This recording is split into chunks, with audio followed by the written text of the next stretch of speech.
Hello everybody. तो 5 फरवरी 2021 का editorial का पार्ट 1 अपलोड हो चुका है और यह है पार्ट 2। तो चलिए स्टार्ट करते हैं। तो पहला आर्टिकल है टुवार्ड्स सस्टेनेबल ग्रोथ।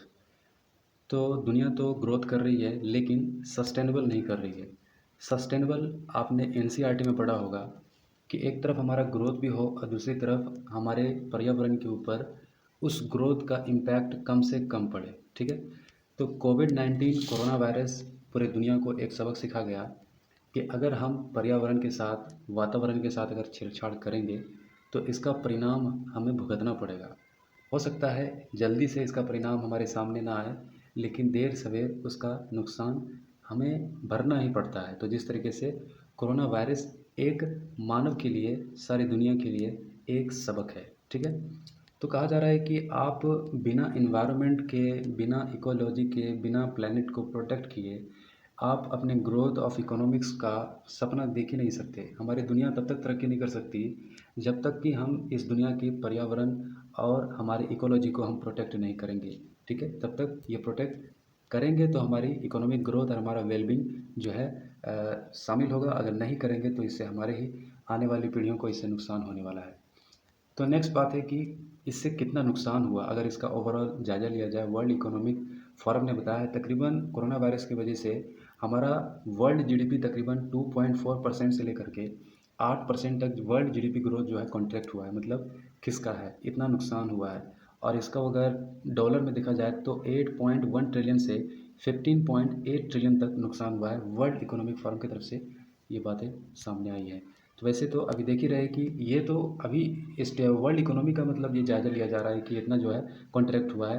8.1 ट्रिलियन से लेकर के 15.8 ट्रिलियन तक नुकसान हुआ है। लेकिन नुकसान अभी रुका नहीं है, नुकसान अभी जारी है लगातार। तो हमें क्या है ना कि इकोनॉमी एक तरफ अगर हम बात करते हैं इकोनॉमी की, तो दूसरी तरफ हमें इकोनॉमी को इन्वायरमेंट से, नेचुरल इन्वायरमेंट से जोड़ के देखना चाहिए। अगर इकोनॉमी को इन्वायरमेंट से अलग देखते हैं तो ये हमारी सबसे बड़ी भूल होगी। ठीक है। तो ग्लोबल स्टडीज़ बताती है कि तकरीबन इंसान वाइल्ड लाइफ जो है काफ़ी ख़तरे में है, इकोसिस्टम काफ़ी जो है डिग्रेडेशन चलता चला जा रहा है। और इंडिया भी इससे अछूता नहीं है। इंडिया भी समझ लीजिए कि वाइल्ड लाइफ के लिए जो है हॉटपॉट बनता चला जा रहा है और काफ़ी जो है डिजीज़ जो है इकोलॉजी में अनबैलेंस होने की वजह से काफ़ी सारी समस्याएं आए दिन आ रही है, जो कि हमारे सामने अचानक से आ जाती है और फिर हम सारे मानव जाति जो है उथल पुथल की व्यवस्था में पहुंच जाते हैं। तो world economic forum global risk report 2020 में 21 में ये काफ़ी सारे जो है कहा कि जो रिस्क हमारा पहले चल रहा था इकोनॉमिक इन्वायरमेंटल, वो रिस्क कंटिन्यू अभी भी जारी है। तो टॉप 5 यहाँ पर बताया गया है कि जो हमारे पर्यावरण को डैमेज कर रहा है। टॉप 5, तो पहला ये हो गया कि हम एक्सट्रीम वेदर की जो है सिचुएशन से जो है आगे भी पीड़ित होंगे और अभी भी हो रहे हैं और आने आने वाले वक्त में भी ये कंटिन्यू लगातार होगा, क्योंकि हम इन्वायरमेंट के लिए जितना इनिशिएटिव लेना चाहिए, जितना कदम उठाना चाहिए, दुनिया नहीं उठा पा रही है। तो 5 रिस्क यहाँ पर बताया जा रहा है, बहुत इंपॉर्टेंट। आप अपने क्वेश्चन के मेंस क्लाइमेट के इन्वायरमेंट टॉपिक से जो भी क्वेश्चन रिलेटेड है तो उसमें ये 5 पॉइंट अगर आप लिखना चाहो तो आप लिख सकते हो। बहुत ही जेन्युइन और बहुत ही जो कह सकते हैं कि वेटेज देने वाला है आपके आंसर में। पहला बताया जा रहा है कि 5 रिस्क में पहला एक्सट्रीम वेदर। ठीक है, ये हो गया। दूसरा है क्लाइमेट एक्शन फेल्यूर और दूसरा हो गया। तीसरा हो गया ह्यूमन इन्वायरमेंटल डैमेज। ठीक है, तो मानव जो पर्यावरण को डैमेज कर रहा है तो इसकी सीरियसनेस हमेशा सामने आते आते जा रही है। इन्फेक्शन डिजीज जो है फैल रहा है, बायोडाइवर्सिटी का लॉस हो रहा है। तो ये इसमें सबसे चरम स्थान पर अगर आप देख सकते हैं तो इन्फेक्शन डिजीज जो है अभी जो है समझ लीजिए कि हमारे सामने एक अच्छा एग्जाम्पल है। तो मॉडल ऑफ डेवलपमेंट जिस तरीके से हम लेके चल रहे हैं, ये मॉडल ऑफ डेवलपमेंट हमारा नहीं है, मॉडल ऑफ डिस्ट्रक्शन है, मॉडल ऑफ डिस्ट्रॉयनाइजेशन है जिस तरीके से हम तरक्की कर रहे हैं। और ये अच्छा एग्जांपल हम कोविड-19 को सामने रख करके महसूस कर सकते हैं। तो जिस तरीके से हमारा हैबिटेट, नेचुरल हैबिटेट बर्बाद हो रहा है, माइनिंग की वजह से इंफ्रास्ट्रक्चर डेवलपमेंट, ये हमारा कंटिन्यू एक्सपेंशन होता चला जा रहा है। एनिमल हस्बेंड्री यानी कि जानवरों का जो है हम इस बहुत बड़ी तादाद में जो हम इसको ये इस्तेमाल में ला रहे हैं, लेकिन इसके लिए जो प्रोटेक्शन है, इसके लिए जो होनी चाहिए हमारी साइड से, वो सारी चीज़ें हम बहुत ही ना के बराबर कर रहे हैं। एक स्टडी बताया जा रहा है, स्विस री इंस्टीट्यूट, ये 2020 में ये पब्लिश किया था। बताया जा रहा है कि बायोडाइवर्सिटी इकोसिस्टम जो है इसको प्रोटेक्ट करने के लिए एक सर्विस टैक्स यानी कि biodiversity and ecosystem service tax होनी चाहिए। ठीक है, बायोडिवर्सिटी इकोसिस्टम सर्विस टैक्स, इससे क्या होगा कि तकरीबन ग्लोबली देखा जाए तो कि 20% यानी कि हमारी जो दुनिया है और फ्रेजाइल इकोसिस्टम से पीड़ित है 20%। और तकरीबन बताया जाता है कि 55% ऑफ द ग्लोबल जीडीपी जो है बायोडिवर्सिटी से ही जो है अपने रिसोर्सेज निकाल करके अपनी जीडीपी को जो है रेगुलेट करती है। मतलब समझ रहे बात, यानी कि इतना बड़ा तादाद में, इतनी बड़ी जो है परसेंटेज में हम जो है इकोसिस्टम का इकोसिस्टम से हमारी जो है इकोनॉमी चलती है। 55% जो है हम दोहन करते हैं माइनिंग के द्वारा, इंफ्रास्ट्रक्चर प्रोजेक्ट और बाकी सारी चीज़ों को ये ला करके 55% ऑफ वर्ल्ड ग्लोबल जीडीपी जो है चलता है सिर्फ और सिर्फ इकोसिस्टम को ही नुकसान करके। तो क्यों ना स्टडी बाय स्विस री इंस्टीट्यूट के द्वारा जो बताया गया है 2020 में कि एक ऐसा टैक्स होना चाहिए कि जो जितना आप इतना कमाते हैं, आप इतना आप सब कुछ जो है इन्वायरमेंट से आप लेते हैं, तो बदले में हम देते कितना है, देते हैं बहुत ही ना के बराबर। तो बायोडाइवर्सिटी एक tax, biodiversity and ecosystem service tax अगर हो, इंडेक्स हो तो इससे हमें नुकसान पता चले और फिर इसके लिए एक टैक्स भी हो, ठीक है। और तकरीबन इसमें से जितना हम लेते हैं कुछ तो देने का प्रयास हमें करना चाहिए। तो अब इसका पॉलिसी मेकर को क्या करना चाहिए, जो विभिन्न कंट्री के जो पॉलिसी मेकर है, इकोसिस्टम को ध्यान में रखते हुए अपने इकोनॉमिक डिसीजन मेकिंग करना चाहिए, ठीक है। इससे देखिए, आप फॉसिल फ्यूल हो चाहे फॉसिल फ्यूल हम इस्तेमाल कर रहे हैं तो इसके लिए हमें सस्टेनेबल की तरफ जाने की कोशिश करनी चाहिए। बायोडाइवर्सिटी दास गुप्ता रिपोर्ट में बताया गया था कि ट्रेजरी रिलीज 2 फरवरी को रिलीज किया गया था। इसमें बताया गया कि बहुत ही हाई रिस्क में है वर्ल्ड जो है इकोनॉमिकल सिस्टम, समझिए कि बहुत तेज़ी से जो नेचर को डिग्रेड कर रहे हैं, इससे कि एक तरफ हम अपने आप को ग्रोथ कह रहे हैं कि हम ग्रोथ कर रहे हैं, लेकिन दूसरी साइड हमारा जो है नेचर के साथ जो नुकसान पहुंचा रहे हैं, इससे हमें कई गुना ज़्यादा जो है नेचर हमसे वसूल भी रहा है, लेकिन हम इसको नज़रअंदाजी करते हैं।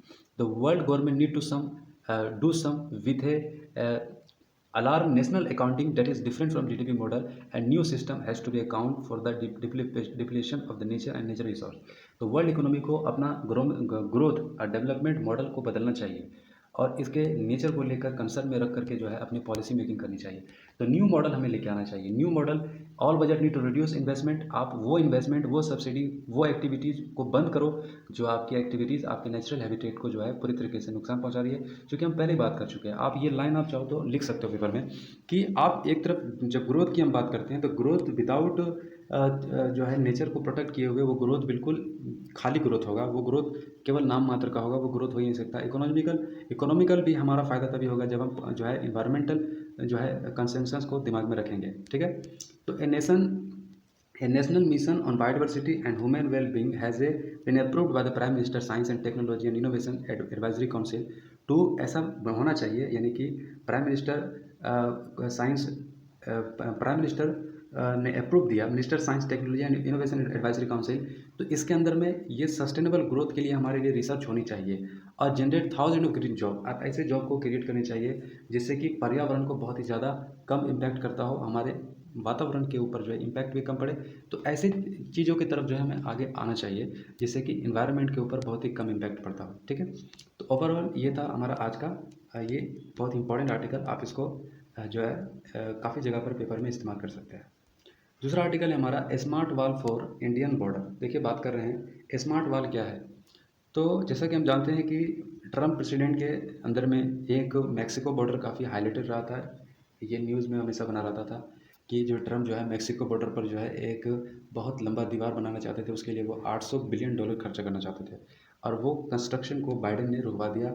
और उनका ये मानना है कि जो है एक फ़िज़िकल दीवार ना बना करके हम मैक्सिको बॉर्डर पर एक स्मार्ट वॉल बना सकते हैं। और वो स्मार्ट वॉल क्या है, देखिए, स्मार्ट वॉल एक ऐसा सर्विलियंस सिस्टम है जिसमें कि आप सेंसर का, रडार का और टेक्नोलॉजी का इस्तेमाल करके ट्रैक, बॉर्डर जो है सारी चीज़ों को आप वहाँ पर बाय द टेक्नोलॉजी जो है रेगुलेट कर सकते हैं। तो एक वर्चुअल वॉल होगा जो रडार होगा, सैटेलाइट से कनेक्टेड होगा, कंप्यूटर इक्विपमेंट होगा, बॉर्डर कंट्रोल व्हीकल होगा, कंट्रोल सेंसर होगा, जो अंडरग्राउंड सेंसर होगा। तो ये पूरी तरीके से आपके बॉर्डर को सर्विलेंस करेगा। तो ये स्मार्ट वॉल की तरफ जो है यूएस को जो है एक इसकी तरफ जो है मैक्सिको वॉल जो बनाने की जो बात थी वो स्मार्ट वॉल की तरफ जो है यूएसए जो है आगे बढ़ रहा है। तो कैमरास होगा, थर्मल इमेजिंग होगी और जिसमें डिटेक्ट होगा ऑब्जेक्ट, ये बता पाएगा कि जो ऑब्जेक्ट है वो आदमी है, व्हीकल है या जानवर है या फिर क्या है। तो इसके अंदर ये होगा, ठीक है। एक अच्छा खासा पेट्रोलिंग हो जाएगा स्मार्ट वॉल के माध्यम से बाय द टेक्नोलॉजी, ठीक है।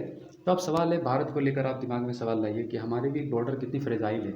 हमारा बॉर्डर में भी के आसपास भी जो है हमेशा जो है टेररिस्ट एक्टिविटीज़ चलती रहती है, और जो है स्मगलिंग होता है, इन्फ्लंटरिंग होता है, और बाकी बहुत सेंसिबल कह सकते हैं कि सिचुएशन पैदा हो जाता है। पठानकोट, और फिर अभी हाल ही में कई सारे अटैक हुए, बालाकोट अटैक हुए, सॉरी बालाकोट बोल रहे, पुलवामा अटैक हुए। तो ये सब चीज़ें अगर हमारे पास भी अगर स्मार्ट कह लें कि वाल हो, और इस तरीके से हमारे बॉर्डर पर, चूँकि एक बहुत हमारी बॉर्डर जो है बहुत लंबी बॉर्डर है बांग्लादेश के साथ, पाकिस्तान के साथ। तो पाकिस्तान के साइड से जो है काफ़ी सारी टेररिस्ट एक्टिविटीज़ का खतरा हमेशा बना रहता है। तो ऐसे बहुत सारे जो है रीजन है जहाँ पर जो है वहाँ पर सर्विलेंस करना बहुत ही मुश्किल होता है, ठीक है।